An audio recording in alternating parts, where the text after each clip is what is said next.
تو عاقبت به خیر میشی، تو پولدار میشی، تو ثروتمند میشی، تو پولدارترین فرد خانوادت میشی.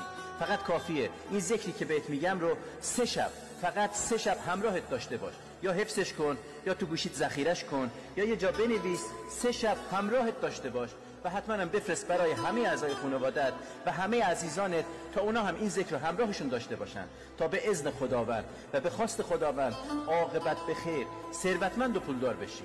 این ذکر رو برات میخونم، فقط یادت باشه اون کارهایی که بهت گفتم رو حتما انجام بده، یعنی ذخیرش کن و همراهت داشته باش و بفرست برای عزیزانت تا خدا کمکت کنه تا پولدار و ثروتمند بشی ان شاء الله.